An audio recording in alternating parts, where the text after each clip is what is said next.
In this episode, we're going to show you 4 ways that intimacy is built up in your marriage. So, if this is a part of your marriage you really want to work on, and why wouldn't it be, make sure you take the time to really hear this out. Welcome to the Only You Forever podcast. If you want to build a thriving, passionate marriage, we've got the research, the truth, and the answers you've been looking for. And now, here are your hosts, Caleb and Verlinda Simone Gendel. Hey everybody, this is episode number 108, and we're going to be talking about how to create more intimacy in your marriage. Last week we talked about codependency in marriage, and there was also a bonus download for that, which was an assessment where you could measure the level of codependency in your marriage. If you missed that, be sure to go back and grab it. Also, make sure you hit that subscribe button in your podcast player so you don't miss any future shows from Verlinda and I. Me. Verlinda and me? Mm-hmm. Yeah. No, but it was me, not you. Yeah, but you would never say, so you don't miss any future shows from I. Oh, that's true. Yeah. Unless your name was I. Okay, should we jump into this? Yeah, because we're very intimate at the moment. Yeah, that's one way to build it, is to argue about grammar. Second point. Okay, so the first way to build intimacy is through disclosure and responsiveness, which means sharing, and then the person that's being shared to needs to react to that. Okay. Preferably more than just a grunt. So as usual... That's a good point. Thank you. As usual, we'll maybe return to that issue later. Okay, as usual. I love starting off with nerdy definitions. Mm-hmm. And what's kind of so awesome about this particular nerdy definition is that intimacy itself is purely emotional. Like, it's very woo-woo. So when you put a nice sterile definition on it, it just seems kind of funny. So anyways. Okay. Intimacy is what happens, Verlinda, through interactions of self-disclosure and partner responsiveness to disclosure. And this process is believed to develop feelings of closeness between the speaker and the listener. Okay. Nice, hey? Yeah. So just to plain English that? That it was plain English. Really? Well, one of those words had like 4 syllables. Well, you self-disclose, partner response. Yep. And that develops feeling of closeness between the speaker and listener. Perfect. All right. Now, another definition that you get sometimes is intimacy. Into me, see. Intimacy. Okay. So when I let you see into me and you get a vision of that, and then you respond appropriately to that, you know, when this comes back and forth, you get intimacy. That's what deepens love. So the first way that you can increase the level of intimacy in your marriage is through disclosure, sharing something, and responsiveness, or intimacy. Mm-hmm. Okay? Letting you see into me. Yes. Huh. Now, let me talk to guys for a sec, because I'm going to take a long research study about intimacy, and a lot of psychobabble make it really simple here. When you let your wife see your emotions, that creates far more intimacy than when you let your wife just see facts and information about you. It's just head stuff, right? Yeah. So, like, if you're thinking about your past, it might be cute and fun and worthwhile for you to share about what you got for your 6th birthday. Yeah. Yet, those are just facts, right? Mm-hmm. But when you tell her how you felt after you fell off your new bike on your 6th birthday and your dad got all mad at you for scratching it, that'll create greater intimacy than just telling her you got a bike. Right. That kind of lets her into the you part. Yes. Now, when you complain about the guys at work, that's fine. So you need to share. Mm-hmm.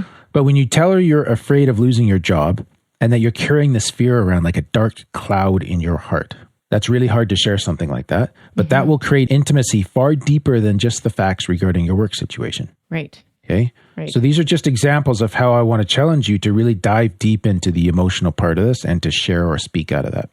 And ladies, same deal. So I had a wife write us recently to say, I realized I haven't been emotionally connecting with my husband.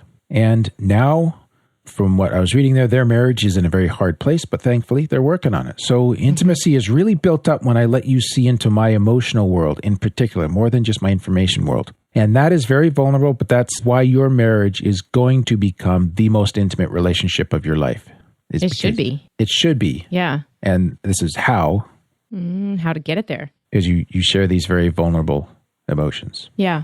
I think on the flip side, though, like when your spouse shares an intimate detail with you, you have to respond. Yes. Like you must acknowledge it. Yeah, like more than a grunt.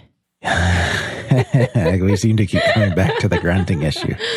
Okay, I'm a grunter, I confess. Are you happy now? Okay, yeah. So even if all you can think of is, wow, I never knew that. Then say that. Yeah. Wow, So, I never knew that. Yeah, like, so, well, what do I say? Just, wow, I never knew that. Or thanks for sharing that. Just say something. Just acknowledge.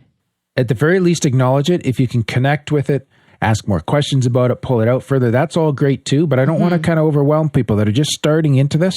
Just acknowledge it to start with. Yeah, that's good. So, because it's not enough just to share. There has to be responsiveness happening. Okay.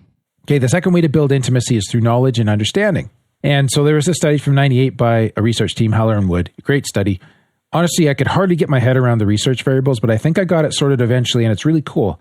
And having sorted out, I think it's something that a lot of couples have figured out, but it's worth just kind of putting it out there on the table to look at. Okay. And that is that couples who are better at predicting each other report greater feelings of marital intimacy, meaning that couples feel more intimate if they know each other well. So if we pull up to McDonald's and I pretty much know what you're going to order. Yeah. Right? Yeah. That's what I'm talking about when I'm talking about the predictability part. Okay. Okay? That's not to say you have to order the same thing every single time. No, but some people do. Not me. Okay. Some people married to grunters do that. And this is actually something I love to talk to premarital clients about, is to become a student of your fiance, and then you get married of your spouse. So intimacy comes from knowing and understanding each other very well. You are so good at this. Thank you. And so what happens is when I accurately understand and know you, here's how this works. That leads to greater trust because you trust the people that know you best, that you know best. Okay. Right? Yeah. And assuming that the knowledge is positive. And then when you have that greater degree of trust, what happens? Well, you feel more safe to be expressive of your inner world of emotions and thoughts, our previous point. And in other words, you become more vulnerable. You're more willing to self-disclose. Then there's more knowledge and understanding. And there's actually more predictability because I know you even better now. Then there's more trust. And then what happens when there's more trust? There's more intimacy. Now we have a positive cycle going. It's brilliant. And this is why marriage should keep getting better and better as long as we're staying engaged and discovering each other. Huh. Yes. This kind of stuff gets me excited because it becomes a self-propelling. Yeah. You talk about or I've heard some people talk about marriage. Like, some people know what the other person's going to say next. They know what they're going to do. Like predictability is so boring. Mm-hmm. And yet this doesn't sound boring. No, it's a foundation for trust and more closeness, right? It's like you take all the things you know and you stop kind of thinking about them, which leaves you open to discovering new things. Oh, yep. Right? Yeah. So intimacy can be built by increasing our knowledge and understanding of each other. And I think this is why even just doing something as simple as regular couple dates is important. Couple dates, like a date? A date as a couple, yeah. Okay, so then the next question that we might ask is, how do you really kind of tease out this knowledge and understanding? So somebody's listening, they're like, yeah, that sounds awesome. Want to do that. How do I do that? Mm-hmm. And this is the third way to build intimacy, which is through curiosity. Now, curiosity is a tool that you really need to get good at because you can take this tool way down this path of seeking further knowledge and understanding. Do you want to say that again? That was a really convoluted sentence. That again. Oh, sorry. Curiosity is going to help you with the knowledge and understanding piece from our second point. Okay. That was simple. Yeah, thank you. Okay. So again, study from 2014, other couple of researchers, they looked at the link between curiosity and intimacy. And can I read a convoluted definition again? Sure, you're good at that. So curiosity in the context of social relationships like marriage, it can broaden one's attention to information about interaction partners and conversation topics, thus increasing one's desire to have more encounters with the person of interest. Mm-hmm. You could have just said your wife. An accumulation of interactions with the same person that continually induces flow-like absorption and a desire to learn more about their perspectives and experiences can be expected to lead to enduring intimate relationships. Kind of reminds me of a recent Dilbert thing where he's like, I had my longest date ever. It was 45 minutes because he's just so nerdy he can't connect with people. So let me put this in plain English. If you allow yourself to get really interested in your spouse and what your spouse talks about, that will increase your desire to have more encounters with your spouse. Oh, okay. That makes sense? Yeah. And again, think about how this ties back to our earlier point of being responsive to the disclosure of emotion. So you share something with me, and if I let myself get really interested in that and in what you're doing and talking about it. Yeah. Then I'm going to share something more because you care. That's true. But their point is that it's going to increase my desire to have more of those types of conversations with you. Now, if I'm seeking you for those kinds of conversations, you're going to feel wanted. Ooh. Right? Yeah. And again, this is a positive cycle. So the more that you learn about your spouse's perspective and experiences and allow yourself to really get interested in those things, the more it leads to an enduring, intimate relationship. And so from the study, they found that curiosity predicted increased ratings of attraction and closeness in the people that they studied. I mean, think about it.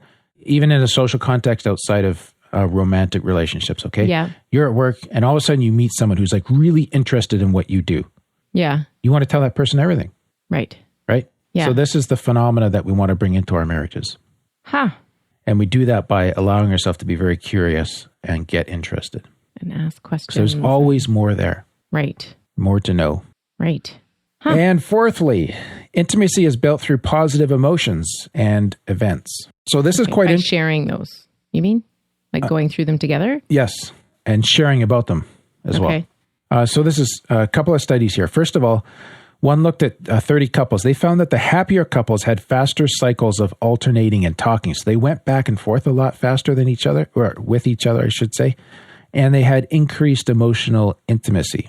And I think this ties back to the idea of learning to enjoy each other and to enjoy time together, you know, laughing a lot together. That creates a sense of intimacy because I have more fun with you than I do with anybody else. Oh, okay. Okay? Yeah. And again, it's a positive cycle. Just, you know, completely hypothetical here. But it says alternating in... That would be woman speak. It says alternating in talking.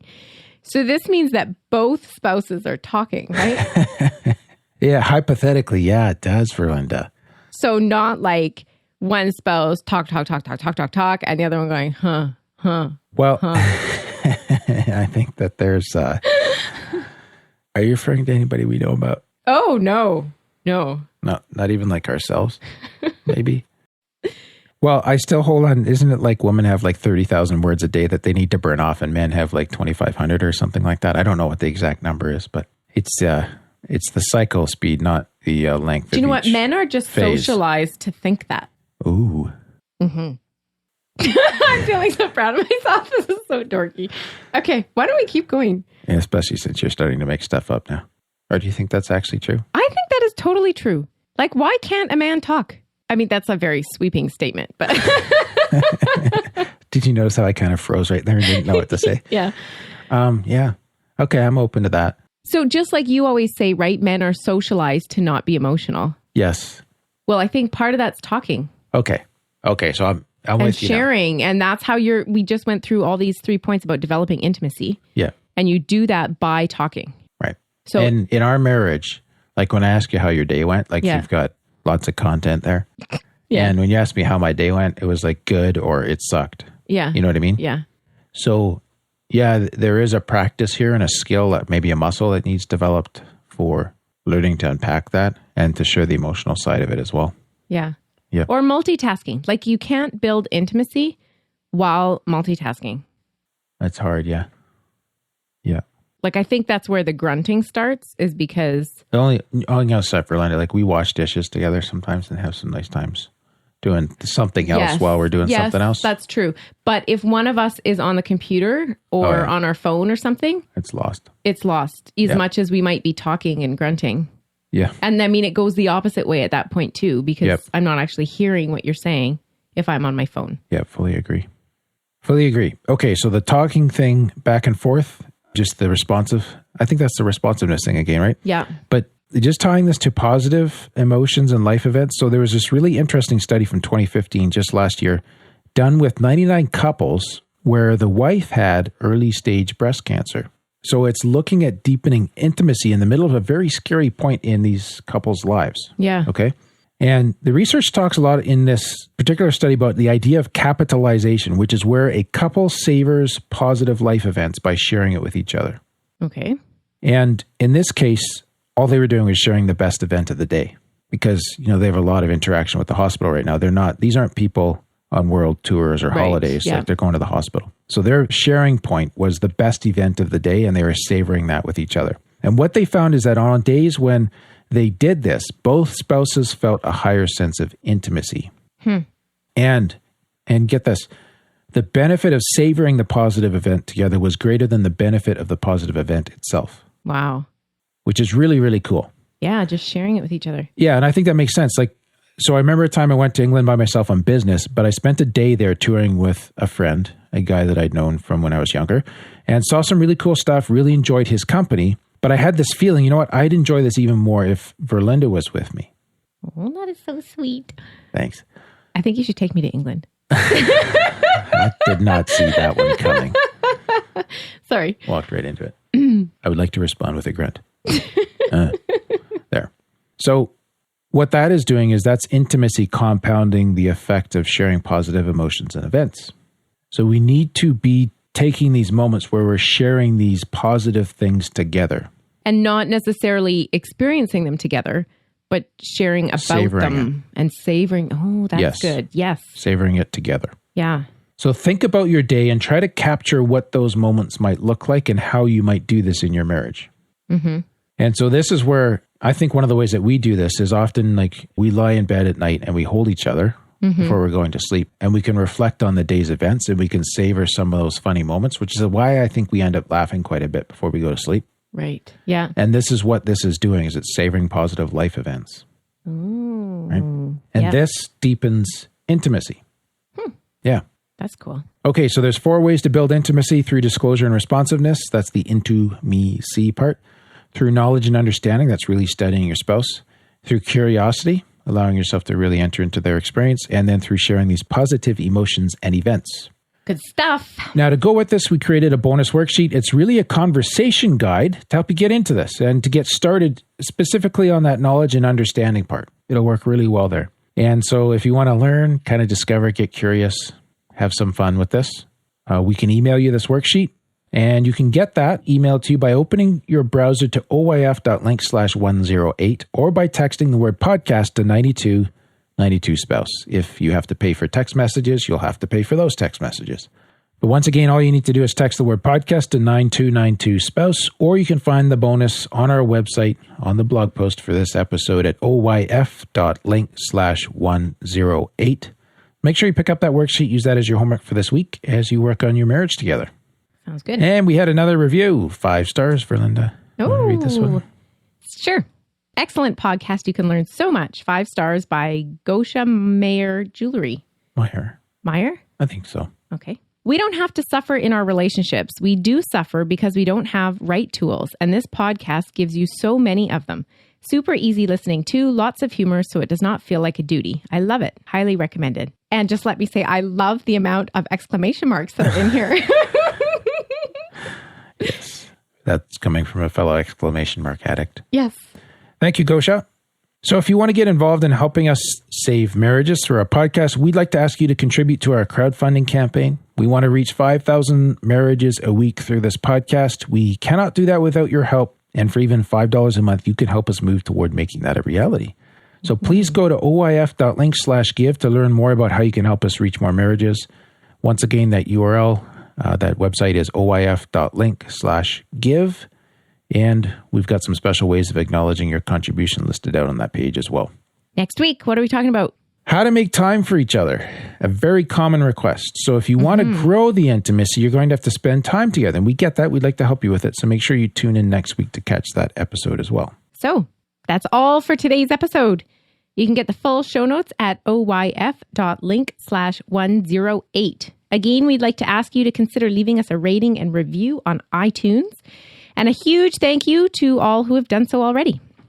At this time, we have 65 reviews from around the world. And as a result, we're ranking fairly consistently in the top 100 for our category, which is awesome. But what we'd love to do is be a top 10 podcast, because that puts our content above a lot of the unhealthy advice out there. So thanks, and we'll see you next week. Thank you for listening to the OnlyYouForever.com podcast. Please help us reach and influence a wider audience by rating and reviewing our podcast at OnlyYouForever.com/love. Thanks for listening, and we'll see you next week.